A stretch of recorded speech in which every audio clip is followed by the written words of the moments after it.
مولاي صل وسلم دائما أبدا على حبيبك خير الخلق كلهم محمد سيد الكونين والثقلين والفريقين من عرب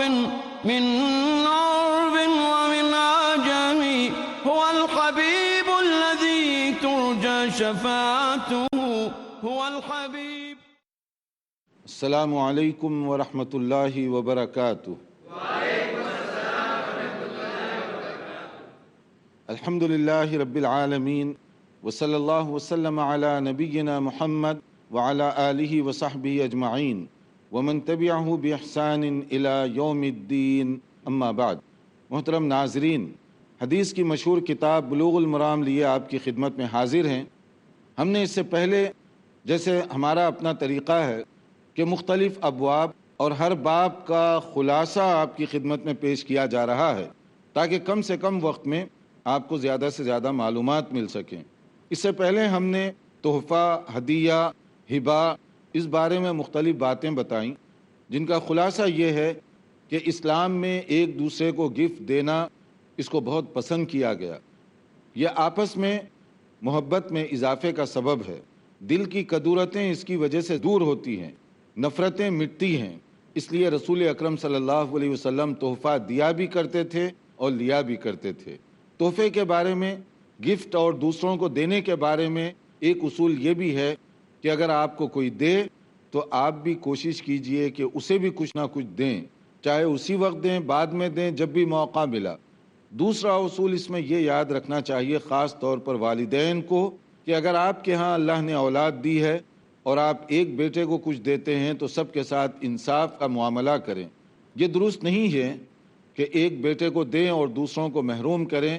شریعت اس کی اجازت نہیں دیتی اور یہ پسندیدہ چیز نہیں ہے. اسی طرح یہ تحفے میاں بیوی کے درمیان بھی ہو سکتے ہیں، رشتہ داروں کے درمیان بھی ہو سکتے ہیں. تحفے کی قیمت سے زیادہ تحفے کے پیچھے جو محبت ہے اس کی اہمیت ہے. اسی لیے اسلام میں اس کو خاصی اہمیت دی گئی. گزشتہ چونکہ بہت سارے سوالات تھے تحفے اور ہدیے کے بارے میں، اس سے پہلے رسول اکرم صلی اللہ علیہ وسلم کی کچھ اور باتیں آپ سن لیجئے کہ آپ نے فرمایا تحادو تحابو. یہ بھی صحیح بخاری کی حدیث ہے جو ادب المفرد میں ذکر کی گئی. رسول اکرم صلی اللہ علیہ وسلم نے فرمایا کہ تحفوں کے ذریعے سے تم اپنی محبتوں کو زیادہ سے زیادہ بڑھا سکتے ہو. اور تحفے کا ایک اور فائدہ بتایا گیا کہ تم جو ہے اگر تحفہ دو گے تو اس سے دلوں میں جو میل کچیل، بخیلی، کنجوسی پیدا ہوتی ہے نا، اس کا علاج ہے. اس لیے آپ دیکھیں گے کہ بعض لوگوں کے پاس مال و دولت کی کمی نہیں مگر دل بڑا تنگ ہوتا ہے. اور کچھ لوگ ایسے ہیں جن کی آمدنی اتنی زیادہ نہیں ہوتی مگر کوشش کرتے ہیں کہ کچھ نہ کچھ اپنے دوست احباب کو دیا کریں.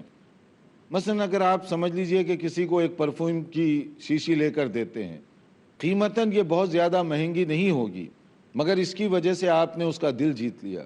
اگر وہ آپ کو کوئی کتاب لے کر دیتا ہے، خاص طور پر ان لوگوں کو جو پڑھے لکھے ہیں، کتابی دنیا میں رہتے ہیں، اس کے لیے بہترین تحفہ کتاب ہے. اسی طرح سے اگر آپ کوئی غیر مسلم کو قرآن کریم خاص طور پر جس کا انگریزی میں ترجمہ ہوا ہو، اگر وہ انگریزی پڑھتا ہو یا جو زبان بھی اس کی ہو اس زبان میں ترجمہ شدہ بطور تحفے کے آپ یہ بھی پیش کر سکتے ہیں. تبلیغ بھی ہے، تحفہ بھی ہے. وہ آپ کو کوئی اور کتاب دے رہا ہے، آپ اس کو کتاب ہدایت دے رہے ہیں، اور کیا معلوم کہ آپ کے اس تحفے کی وجہ سے وہ پڑھے اور اللہ تعالیٰ اس کو ہدایت دے دے. ایسے کچھ نو مسلم ہیں جنہیں قرآن کریم کسی نے بطور تحفے کے پیش کیا تھا، اور جب پیش کیا وہ غیر مسلم تھے، جب پیش کیا تو وہ برائیوں میں تھے، اور اللہ نے توفیق دی. انہوں نے چاہا کہ جو تحفہ مجھے دیا گیا کم سے کم دیکھ تو لوں کہ اس کے اندر ہے کیا چیز. اب انہوں نے اس کی تلاوت شروع کی، اس کا مطالعہ شروع کیا، تو یہی تحفہ ان کی ہدایت کا ذریعہ بن گیا. تو دیکھنے میں بظاہر قرآن مجید کا تحفہ، کتاب کا تحفہ معمولی سا لگتا ہے، لیکن یہی ہو سکتا اس کی ہدایت کا ذریعہ بن جائے. اور اگر اسی طرح سے کسی کو آپ کوئی معمولی سا تحفہ بھی دیتے ہیں، اس کے لیے بھی یہ ادب بتایا گیا کہ وہ جیسے اصول کرتا ہے ویسے وہ دینے کی بھی کوشش کرے. ورنہ یہ جو ہے نا ایک طرفہ ٹرافک، یہ چیز جو ہے یہ ناپسندیدہ ہے کہ آپ اصول تو کرنا جانتے ہیں مگر دینا نہیں جانتے، یہ چیز پسندیدہ نہیں ہے۔ نبی کریم صلی اللہ علیہ وسلم نے عورتوں کے بارے میں خاص طور پر بتایا۔ اب یہ ہماری معزز بہنیں جو دنیا بھر میں پروگرام شوق کے ساتھ دیکھ رہی ہیں، وہ نبی صلی اللہ علیہ وسلم کے اس قول کو بھی اپنے سامنے رکھیں کہ تحفہ ہدیہ اس میں قیمت نہیں دیکھی جاتی، اس میں خلوص دیکھا جاتا ہے، اس میں محبت دیکھی جاتی ہے، اس میں جو پیار چھپا ہوا ہے وہ دیکھا جاتا ہے۔ اس لیے آپ اس کو اس اعتبار سے نہ دیکھیں کہ یہ زیادہ قیمتی ہے یا سستا ہے۔ یا نساء المسلمات، نبی صلی اللہ علیہ وسلم نے مسلم خواتین کو خاص طور پر فرمایا لا تحقرن جارۃ لجارتها ولو فرسن شاۃ۔ بخاری اور مسلم کے الفاظ ہیں کہ کوئی کسی کے تحفے کو حقیر نہ جانے، حتیٰ کہ وہ معمولی سی مثال دی گئی، اور وہ بکری کے پائے جو ہیں اس طرح کی مثال دی گئی کہ اگر کسی کے ہاں کوئی کھانا بنا ہوا ہے جس کو ہم کہتے ہیں پائے کا سالن یا نہاری وغیرہ بنی ہوئی ہے، وہ بطور تحفے کے ایک کٹورا آپ کو بھی بھیج دیتے ہیں، ایک پلیٹ، تو آپ یہ نہ کہیں کہ میں تو اتنا مالدار ہوں اور یہ چھوٹی سی ڈش مجھے کیوں بھیجی گئی، یہ تھوڑا سا سالن مجھے کیوں بھیجا گیا۔ نبی کریم صلی اللہ علیہ وسلم نے فرمایا اس کو حقیر مت سمجھو۔ اور اچھے زمانوں میں یہ رواج تھا، خاص طور پر آپ دیکھیں انڈیا، بنگلہ دیش، پاکستان وغیرہ میں یہ عام چیز تھی کہ گھر میں، اور اس وقت جب کہ دیہاتی زندگیاں تھیں زیادہ تر لوگ اس پر عمل کرتے تھے کہ گھر میں اگر کبھی کوئی اچھی اور عمدہ ڈش بن جاتی تو خود کھانے سے پہلے کچھ نہ کچھ اس کا حصہ پڑوسی کو بھیج دیا کرتے تھے۔ ایک عام طریقہ تھا، ایک تہذیب تھی، اور اس کو لوگ پسند کرتے۔ اسی طرح سے پڑوسی کے گھر میں کبھی کوئی سالن اچھا بن جاتا تو وہ سالن کا تھوڑا سا حصہ اپنے اس بھائی کو بھی بھیج دیا کرتا تھا۔ یہ دین لین سے آپس میں بڑی محبتیں تھیں، آپس میں آنا جانا، یہ سب چیزیں اچھی تھیں۔ لیکن دھیرے دھیرے شہری زندگی میں یہ چیزیں کم ہوتی چلی گئیں، اور پھر ماڈرن زندگی میں یہ اور بھی کم ہو گئیں کہ اب آپ کسی کے گھر کھانا بھیجیں، سالن بھیجیں، وہ عجیب سا سمجھے گا کہ کیوں بھیجے، حالانکہ اس کے اندر وہ تحفہ ہے، اور تحفہ جو ہے قابل قدر ہونا چاہیے۔ آپ اس کا شکریہ کے ساتھ، دعائے خیر کے ساتھ آپ اس کو قبول کریں۔ اور حدیث میں تو ایک اور بات بھی بتائی گئی، اگر آپ تحفے کا جواب تحفے سے نہیں دے سکتے تو کم سے کم دعائے خیر ہی کر دیا کریں اس بیچارے کے لیے، جزاک اللہ خیرن تو کہہ سکتے ہیں، اس میں کوئی زیادہ تکلیف تو نہیں ہوگی، نہ جزاک اللہ خیرن کہنے میں آپ کو کچھ پیمنٹ کرنی پڑے گی، اتنا تو آپ کہہ سکتے ہیں نا، تو یہ اتنا ہی کہہ دیا کریں اگر زیادہ نہیں کہہ سکتے۔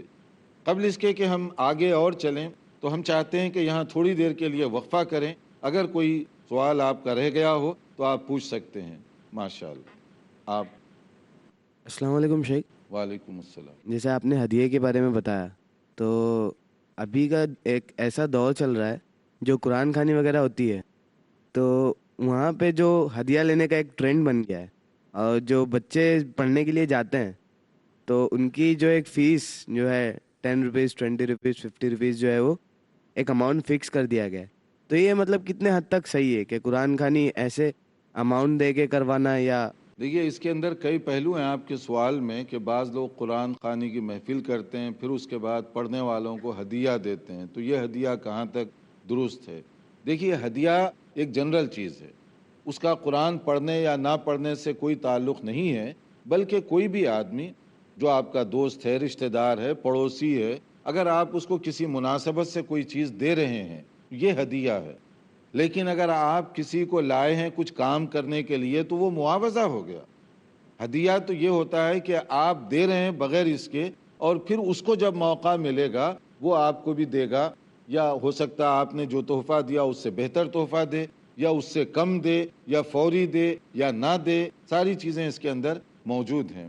اس کا جو دوسرا پہلو ہے کہ قرآن مجید پڑھنے کے لیے کچھ لوگوں کو بلایا جائے اور پھر ہدیہ دیا جائے، دیکھیے قرآن کریم کو بطور ٹریڈیشن کے نہ پڑھیے، قرآن کریم کو پڑھیے تاکہ آپ کا رب العالمین کے ساتھ لنک مضبوط ہو، قرآن کو پڑھیے تاکہ ہدایت ملے، قرآن کو پڑھیے تاکہ اس کے ذریعے سے ہم زندگی صحیح طور پر گزار سکیں۔ یہ قرآن کریم کے پڑھنے کا صحیح اور درست طریقہ ہے، اسی پر عمل کرنا چاہیے۔ جی اس میں ایک اور چیز یہ تھی کہ ایک مطلب جو ٹرینڈ فکس کیا ہے ان لوگوں نے، اگر نہیں دیں گے تو ہم لوگ نہیں آئیں گے، یہ چیز ابھی چل رہی ہے. اور اس کے علاوہ سیکنڈ چیز یہ ہے کہ مطلب جو نیا گھر لیتے ہیں یا نئی دکان لیتے ہیں یا ایسا کوئی نیا بزنس سٹارٹ کرتے ہیں، تو اس چیز میں ایسے قرآن خوانی کرانا مطلب کس حد تک صحیح ہے؟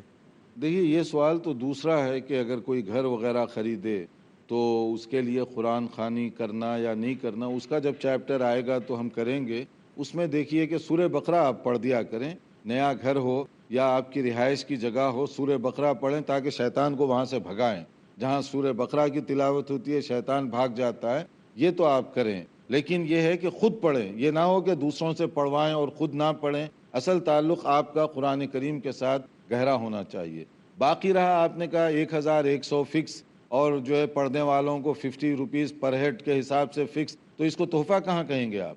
جو چیز فکس کر دی جاتی ہے وہ تو مزدوری ہو گئی، تو آپ مزدوری دے رہے ہیں اور نام اس کا رکھا ہوا ہے تحفہ. اگر 1100 نہ دیں، آپ کہہ رہے ہیں کہ وہ نہیں آئیں گے، تو پھر یہ ہدیہ تو نہیں ہوا.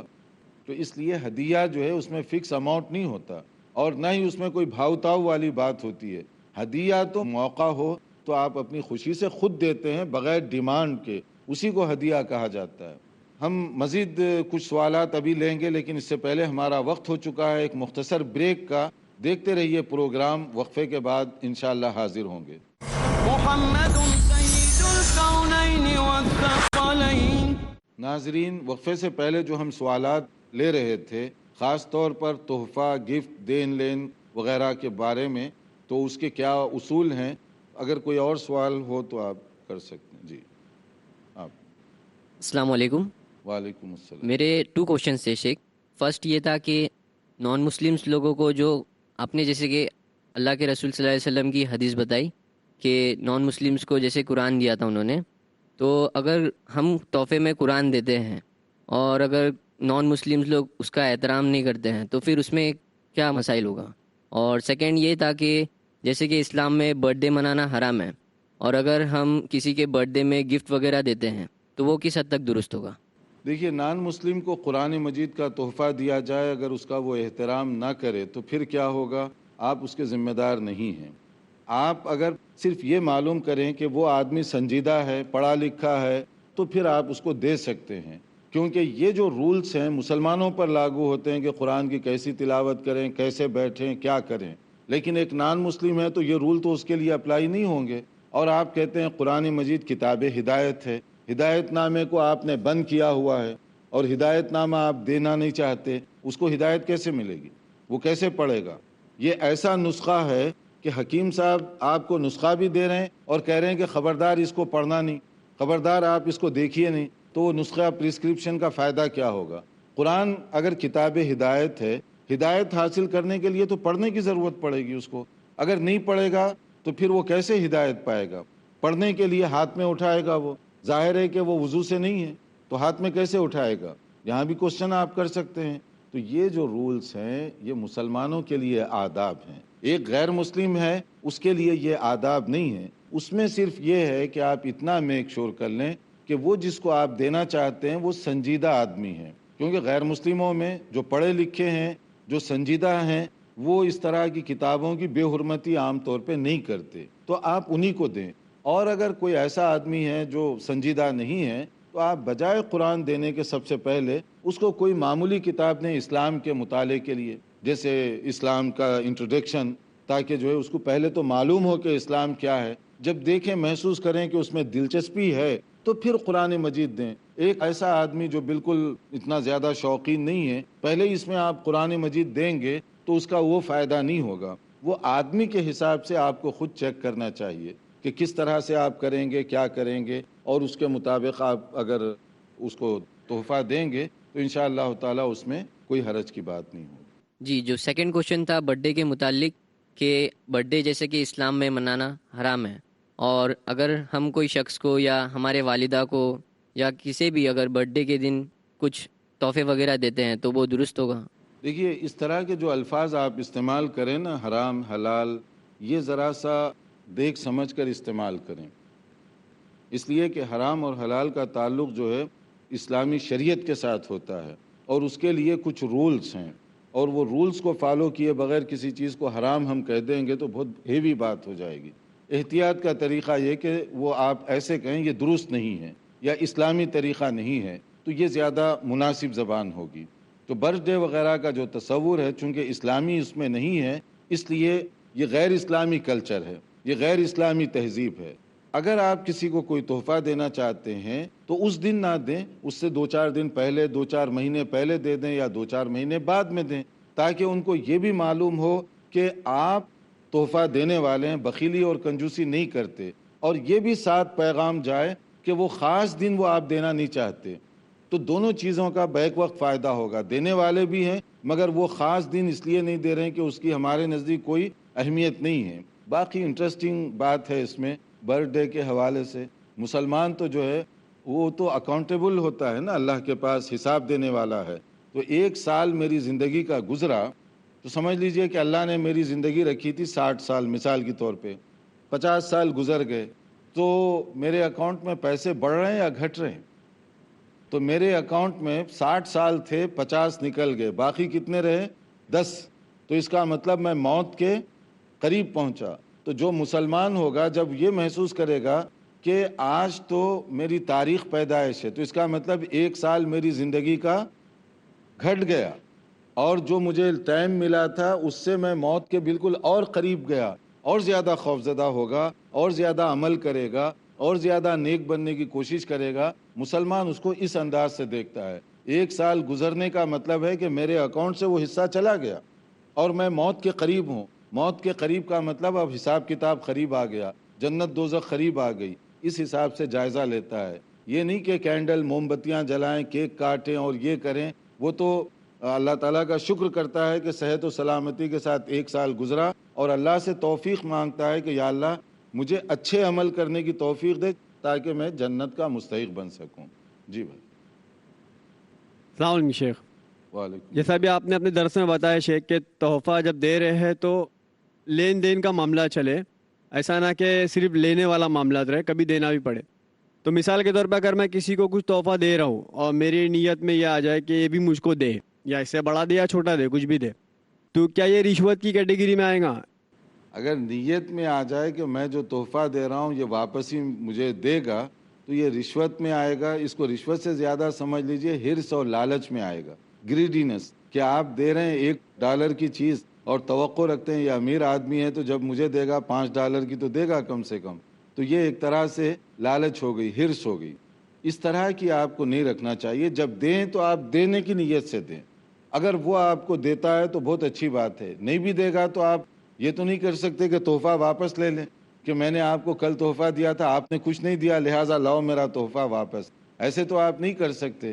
تو آپ جب دیں تو اسی نیت سے دیں کہ یہ میری طرف سے اس کے لیے ہدیہ ہے، گفٹ ہے۔ لینے والے کا ادب یہ ہے کہ جب بھی اس کو موقع ملے، چاہے اس دن ملے، 2-4 دن کے بعد ملے، سال کے بعد، جب بھی موقع ملا وہ اس کو بھی دینے کی کوشش کرے، یہ ہے اس کے اندر۔ جزاک اللہ شیخ۔ السلام علیکم سے وعلیکم السلام۔ آپ نے تحفہ لین دین کے اوپر بات کی ہے۔ ابھی میرا سوال یہ ہے کہ ہم لوگوں کی جو معاشرہ ہے اس میں لین دین کا اتنا پرچلن نہیں ہے ابھی، اور ایک بات ہے کہ شادی بیاہ میں ہم لوگ زیادہ تر اس میں انوالو ہے کہ تحفہ دینا چاہیے۔ تو کچھ لوگ کا کہنا ہے کہ محمد صلی اللہ علیہ وسلم کے دور میں صحابی جتنے تھے وہ لوگ ولیمہ میں تحفہ نہیں دیتے تھے، تو یہ کتنے تک درست ہے؟ ہاں، تحفہ دینے کے سلسلے میں خاص مناسبت جیسے ولیمہ وغیرہ ہے تو اس موقع پر دینا چاہیے یا نہیں دینا چاہیے؟ دیکھیے، بعض اوقات بعض مناسبتوں پر اگر آپ تحفہ دیں گے تو اس کا فائدہ اس کو زیادہ ہوگا، ضروری نہیں ہے۔ مثلا اگر آپ کو کسی نے دعوت ولیمہ میں بلایا ہے، آپ جائیں، کھا کر اس کو دعا دے کر آ جائیں، یہ کافی ہے۔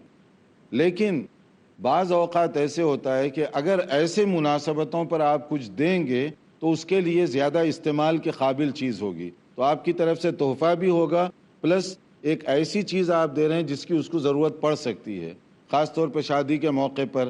مثلا یہ ہے کہ جو ڈیمانڈ کر کے جہیز وغیرہ تو نہیں لیتے، لیکن اگر آپ جو ہے مثلا کوئی اس کو دیتے ہیں ایسی چیز جو گھر میں نئی لائف شروع کرے تو اس میں استعمال کی چیز ہے اس کی، اب وہ خریدنے سے بچ جائے گا، تحفہ بھی ہو گیا اور ایک طرح سے مدد بھی ہو گئی۔ تو یہ چیز تو درست ہے. لیکن اگر کوئی یہ سمجھ لے کہ ولیمے میں جو بھی آئے گا لازماً کچھ دینا پڑے گا، یہ غلط. اور بعض جگہوں پر اس کا ایک اور انداز ہوتا ہے، مختلف نام لوگ اس کے رکھے ہوئے ہیں کہ آپ انویٹیشن لیٹر دیتے ہیں، رقعہ دے دیے، اب ایک آدمی کی ڈیوٹی لگا کر بٹھا دیتے ہیں دروازے پر کہ جتنے لوگ آئیں گے جو تحفے دے رہے ہیں اس کی لسٹ بنتی جا رہی ہے. اس کو بعض جگہ نیندرا کہتے ہیں، بعض جگہ اصول کرنا کہتے ہیں. اب یہ اصول لازمی ہوتا ہے کہ وہ جتنے آ رہے ہیں اس میں ٹک مارتے جا رہے ہیں کہ بھئی ہم نے جو ہے کوئی اس کو $10 دے رہا ہے، کوئی $20، کوئی $100، جو بھی وہ دے رہا ہے وہ لکھتے ہیں. بعد میں جا کر وہ لسٹ دیکھی جاتی ہے کہ اچھا اتنے لوگ آئے تھے، اتنے لوگوں نے تحفہ دیا، ٹوٹل اتنا جمع ہوا. تو یہ جو انداز ہے نا، یہ بالکل ایسے ہی ہے کہ جیسے کھانا آپ ریسٹورنٹ میں جا کر کھائیں تو بعد میں ویٹر کیا کرتا ہے، بل لا کر دیتا ہے. تو یہ بل نہیں دیتے لیکن آلموسٹ بل والی بات ہے. یہ چیز جو ہے آداب کے خلاف ہے، یہ طریقے کے خلاف ہے، یہ ایسے درست نہیں ہے. ماشاءاللہ چونکہ ہمارے پاس سوالات زیادہ ہیں اور ہمارا پروگرام ہے کہ آئندہ زیادہ سے زیادہ ہم آپ کو حدیثیں سنائیں، لیکن یہ بھی چونکہ موضوع سے متعلق ہیں تو میں الاؤ کرتا ہوں کہ آپ پوچھیں. جی السلام علیکم. وعلیکم السلام. شیخ آپ نے بتایا کہ کسی انسان کے 3 بیٹے ہیں، ان کو جائیداد میں سے برابر برابر حصہ دینا چاہیے. اگر کسی کو 3 بیٹے اور بیٹی ہے تو کیا ان کو بھی جائیداد میں سے برابر حصہ دینا چاہیے؟ یہ ماشاءاللہ اچھا سوال ہے کہ بیٹے اور بیٹیاں ہوں تو اس میں کیا کرے، انصاف کرے، ان کے ساتھ بھی عدل کے ساتھ دے ان کو. لیکن یہ ضروری نہیں ہے کہ بیٹیوں کو بھی ایگزیکٹلی اتنا ہی اماؤنٹ دے جتنا بیٹوں کو دیتا ہے. یہ آپ کے ذہن میں جو ڈاؤٹ پیدا ہو رہا ہے وہ وراثت کی وجہ سے. وراثت جو ہے مرنے کے بعد ہوتی ہے. مرنے کے بعد بیٹے کو جتنا ملے گا بیٹی کو اس کا ہاف ملے گا، کیونکہ قرآن کریم میں ایک اصول ہے للذکر مثل حظ الانثیین، کہ اس کا مطلب یہ ہے کہ بیٹے کو 2 یونٹ ملیں گے تو بیٹی کو 1 یونٹ. سمجھ لیجئے کہ $2000 ایک بیٹے کو ملے گا تو بیٹی کو $1000 ملے گا. لیکن یہ مرنے کے بعد. زندگی میں جب آپ دیں تو انصاف کے ساتھ دیں، چاہے بیٹا ہو یا بیٹی ہو، انصاف ہونا چاہیے. اب انصاف کے اندر یہ بات بھی ہے کہ مثلا 2 بیٹیاں ہیں، ایک کی فیس ہے یا تعلیمی خرچہ ہے اس کا سمجھ لیجئے کہ مہینے کے 20,000 روپیے، دوسری کا ہے 15,000 روپیے، تو 15,000 کا مطلب 5,000 کم ہو گئے. مگر انصاف یہ ہے کہ اس کو بھی آپ صحیح تعلیم دلا رہے ہیں، اس کو بھی صحیح تعلیم دلا رہے ہیں، اس لیے یہ انصاف ہوگا. حالانکہ 20 اور 15 ہے مگر اس کی فیس زیادہ ہے، اس کی فیس کم ہے، لیکن باپ دونوں کے لیے خرچ کر رہا ہے، تو اس لیے یہ فرق ہونے کے باوجود بھی یہ انصاف ہوگا. ناظرین چونکہ یہاں پر ہمارا وقت پورا ہو رہا ہے تو ہمیں یہیں پر رکنا پڑے گا. دیکھتے رہیے ہمارا پروگرام، انتظار کیجئے آئندہ لیکچر کا. انشاءاللہ تعالی نئی معلومات کے ساتھ حاضر ہوں گے. والسلام علیکم ورحمۃ اللہ وبرکاتہ. مولاي صل وسلم دائما أبدا على حبيبك خير الخلق كلهم